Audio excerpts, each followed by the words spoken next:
ও কলকাতায় আছে। এই তো দুর্গা পূজা এসেছিল, লক্ষ্মী পূজা প্রতি বছর পুজো পালন করা হয় এখানে পূজার সময় ধুমধাম করে। মানে দুর্গা পুজোয় খুলে দেওয়া হয়, যেতে দেয় ভেতরে, সবার জন্য। ভিতরে ওইটা দিয়ে যেতে দেবে না, ফ্যামিলি থাকে ওই সেই গেট দিয়ে মেন দিয়ে যাওয়া যাবে।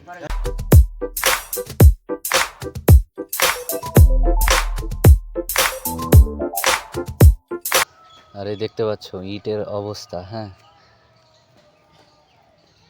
একদম খেয়ে খেয়ে গেছে, প্লাস্টারও এর ঝরে ঝরে পড়ছে। হ্যাঁ, দৃষ্টি আকর্ষণ করছি ভিডিওটার মধ্যে যাতে নিমতিতার এই রাজবাড়িকে রক্ষণাবেক্ষণ করা হয় এবং তোমার যাতে আবার পুনরুদ্ধার করা হয়, যাতে অনেক পর্যটন মানুষ এখানে আসতে পারে এবং এই ঐতিহ্যকে যাতে বাঁচিয়ে রাখা যায়। তো একটাই কথা বলবো, ভিডিওটি শেয়ার করতে পারলে খুব ভালো হয়, কারণ মুর্শিদাবাদের গৌরব হয়ে এই নিমতিতার রাজবাড়ি থেকে যাবে আমাদের ইতিহাসের পাতায়, মনের মণিকোঠায়। তো হাই ওয়ান্স এগেইন। তো আজকের ব্যাপারটা হচ্ছে এরকম যে আপনারা স্ক্রিনে যেটি দেখতে পাচ্ছেন সেটি হচ্ছে 170 বছরের সুদীর্ঘ প্রাচীন ইতিহাসের সাক্ষী। এটাকেই বলা হয় নিমতিতার রাজবাড়ি, যেটা আজকে তোমাকে এই ভিডিওর মাধ্যমে এই রাজবাড়ির সমস্ত ঘটনা পুঙ্খানুপুঙ্খভাবে বর্ণনা করে তোমাদেরকে শোনাবো।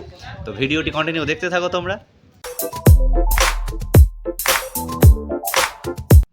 আপনারা স্ক্রিনে যেটি দেখতে পাচ্ছেন সেটি আজ থেকে প্রায় 1855 সালে, প্রায় 170 বছর আগে গৌর সুন্দর চৌধুরী ও দ্বারকানাথ চৌধুরীর উদ্যোগে মুর্শিদাবাদের নিমতিতায় তৈরি হয় এই জমিদার বাড়ি।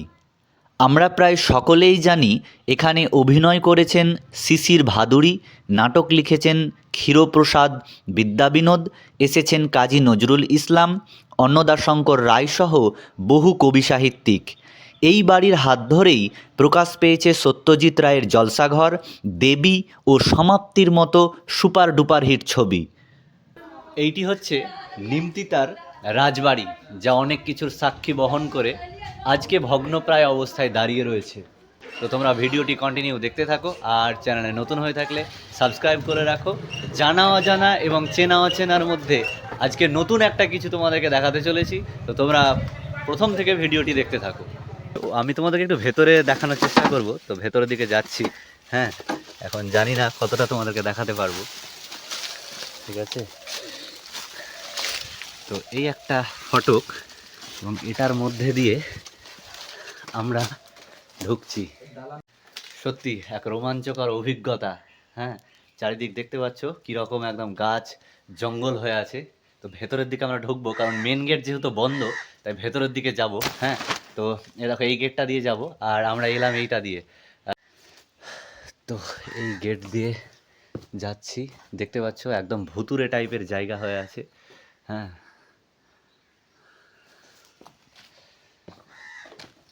এখানে কেউ আসে তো মনে হচ্ছে রিজু। আসে, অনেকেই আসে যারা এই যে ভেতরে ঢোকার এই যে রাস্তা, ভেতরে এক্স্যাক্টলি তুমি ইনসাইড ঢুকতে পারবে না, সব বন্ধ করা আছে। ও মানে মেন ভেতরে ঢোকা যাবে না। না, মেইনলি একদম পুরো টাইট। আমরা ওইটা দিয়ে ঢুকলাম, দিয়ে ভাবলাম যে ভেতরটা হয়তো ঢোকানো যেতে পারে, কিন্তু রাজবাড়ি রাজরাজাদের জমিদারের ব্যাপার এতটাই নিখুঁতভাবে করা হয়েছে যে আমরা ঢুকলাম তোমার ওইটা দিয়ে, আর আবার বের করে দিচ্ছে মেন রাস্তার পাশে যে জানালাটা ছিল সেইখানে। মানে ভেতরে ঢুকতে গেলে এই যে দেওয়াল, ওই যে দেওয়াল দেখছো, ওই দেওয়ালকে ভেদ করে যেতে হবে। তাই যতই তুমি বাইরের দিকে ঘোরাঘুরি করো না কেন, ভেতরে কোনো মতোই তুমি যেতে পারবে না। তো ভেতরে যেতে গেলে ওই মেন গেট ইউজ করতে হবে। আর আরও হয়তো গেট আছে যেগুলো আমাদের জনসাধারণের সামনে নিয়ে আসা হচ্ছে না। তো চেষ্টা করলাম ভেতরে ঢোকার, কিন্তু সেই গোলক ধাঁধাতে ঢুকে আবার সেই বাইরে বার করে দিল। এই দেখো, হ্যাঁ এই এই দেখো, এই সেই আবার সেই বাইরেই চলে এলাম, ঠিক আছে। এই যে, তো দেখি চেষ্টা করি কতটা ভেতরে ঢোকা যায়। তখনকার সময় জমিদাররা অনেক টাকার মালিক ছিলেন। ইতালীয় ধাঁচের এই বাড়িটিতে আছে 5টি উঠোন এবং 150 কামরা। একসময় সন্ধ্যা হলেই সঙ্গীতের আসর জমে উঠত এই রাজবাড়িতে। নিমতিতার রাজবাড়ি সেই সময় গমগমে অবস্থা ছিল। উঠোন ভরা লোকলস্কর, চাকর বাকর, দারোয়ান, লাঠিয়াল, কিনাই বা ছিল এই জমিদারের। কত মানুষের আনাগোনা এই রাজবাড়িতে, কথিত আছে কালাজ্বরের ঔষধ আবিষ্কারক বাঙালি বিজ্ঞানী উপেন্দ্রনাথ ব্রহ্মচারী এখানে এসেছিলেন। এছাড়া অন্নদাশঙ্কর রায়, সাহিত্যিক লীলা মজুমদার, ক্ষীরপ্রসাদ বিদ্যাবিনোদ, শিশির কুমার ভাদুড়ী, নানান নামি দামি লোকের আনাগোনা ছিল এইখানে। তো এই রাজবাড়ি এবার আমরা সামনের ওইটা দিয়ে যাওয়ার চেষ্টা করব। আর দৃষ্টি আকর্ষণ করছি ভিডিওটার মধ্যে যাতে নিমতিতার এই রাজবাড়িকে রক্ষণাবেক্ষণ করা হয় এবং তোমার যাতে আবার পুনরুদ্ধার করা হয়, যাতে অনেক পর্যটন মানুষ এখানে আসতে পারে এবং এই ঐতিহ্যকে যাতে বাঁচিয়ে রাখা যায়। তো একটাই কথা বলবো, ভিডিওটি শেয়ার করতে পারলে খুব ভালো হয়, কারণ মুর্শিদাবাদের গৌরব হয়ে এই নিমতিতার রাজবাড়ি থেকে যাবে আমাদের ইতিহাসের পাতায়, মনের মণিকোঠায়। তো সেটাকে রক্ষা করার দায়িত্ব মুর্শিদাবাদবাসী হিসাবে আমারও যেমন তোমারও তেমন। তো ভিডিওটি প্রচুর পরিমাণে শেয়ার করো যাতে দৃষ্টি আকর্ষণ করে এবং এই পুরনো রাজবাড়িকে একটু মেরামতি করে আবার সেই দর্শনীয় স্থানে যেন ফিরে আনা যায়। তো এই ভগ্নাবশেষ অবস্থার আরও কিছু গুরুত্বপূর্ণ তথ্য তোমাদের সামনে তুলে ধরছি। চলো ভেতরের দিকে কতটা যেতে পারা যায় সেটাই দেখার এখন। আমরা সকলেই জানি সত্যজিৎ রায় 1957 সালে জলসাঘর ছবির শুটিং এই রাজবাড়িতেই করেছিলেন। এছাড়া 1959 সালে দেবী এবং 1960 সালে সমাপ্তির মতো ছবির শুটিং নিমতিতার এই রাজবাড়িতেই সম্পন্ন করা হয়েছিল। সব কিছু নাই, এগুলো সব ছেলেপেলে সব ভেঙে চুরে সব ঠিক করে দিয়েছে। হ্যাঁ, সব মোটা। আর আপনারা যেটি দেখতে পাচ্ছেন এই গাড়িটা নাকি জমিদারের সময় থেকে এই অবস্থায় পড়ে আছে এবং এটি এখন দেখতেই পাচ্ছেন এর কঙ্কালটা শুধুমাত্র রয়ে গেছে। নিমতিতার এই রাজবাড়ি এখন আপনারা দেখতে পাচ্ছেন ভগ্ন জরাজীর্ণ অবস্থা, কিন্তু এই ভগ্ন অবস্থা দেখতেই বহু দূর দূরান্ত থেকে লোক ছুটে আসে এবং এই রাজবাড়িকেই নিজের মুঠো ফোনে ক্যামেরাবন্দি করে নিয়ে যায়। আমরা উপরে ওঠার চেষ্টা করলাম, কারণ যদি একটু ভেতরের অংশ দেখাতে পারি সেই জন্যেই।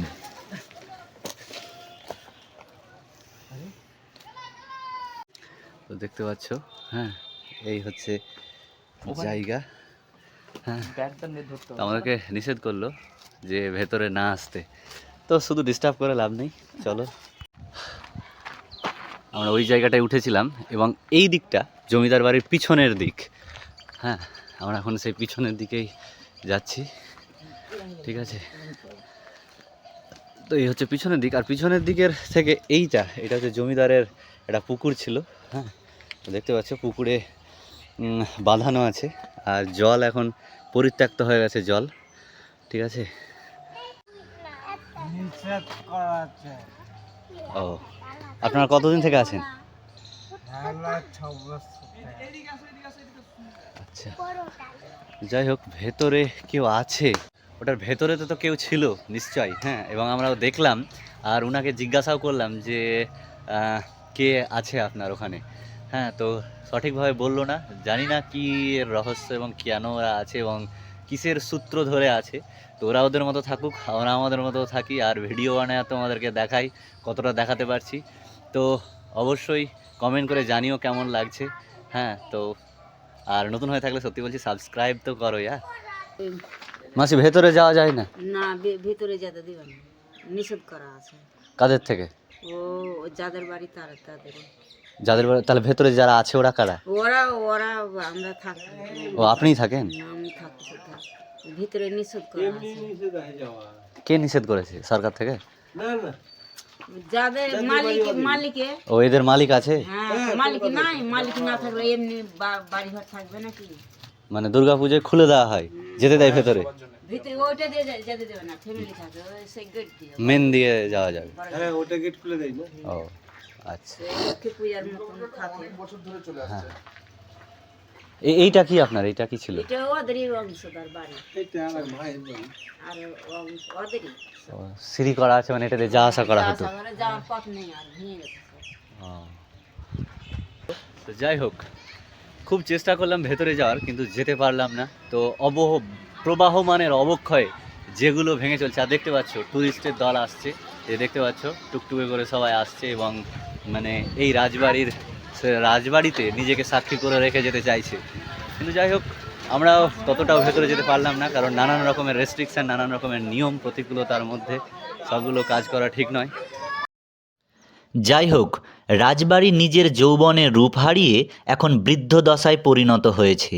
রাজবাড়ির যে রূপ মোহমিত করত একসময় সকল মানুষকে, সেই রূপের কারুকার্যগুলি একটু একটু করে ক্ষয়ে যাচ্ছে কালপ্রবাহে।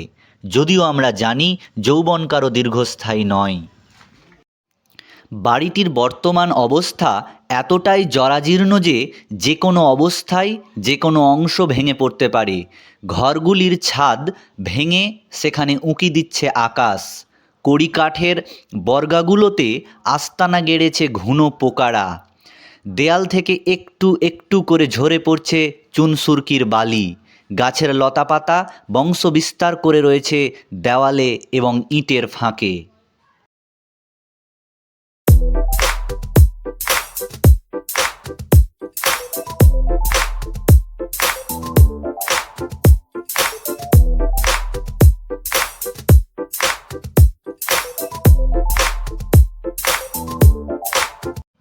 অন্তিম লগ্নে একটা কথাই বলবো, কত অজানা ইতিহাসের সাক্ষী আমাদের মুর্শিদাবাদের নিমতিতার রাজবাড়ি আজ অবহেলিত। তো যাই হোক, জানা অজানার মধ্যে নানান গল্প কথা শুনিয়ে নিমতিতার রাজবাড়ির যথাসাধ্য বিবরণ তুলে ধরার চেষ্টা করলাম এবং তোমাদেরকে দেখালাম নিমতিতার ভগ্নাবশেষ রাজবাড়ি। তো ভিডিওটি ভালো লাগলে সকলে কমেন্ট করো আর প্রচুর পরিমাণে শেয়ার করো, যাতে সবাই ভিডিওটি দেখতে পারে। আর দেখা হবে নতুন অন্য কোনো গল্প নিয়ে। ততক্ষণ পর্যন্ত সকলে খুব ভালো থেকো। চলো, টাটা।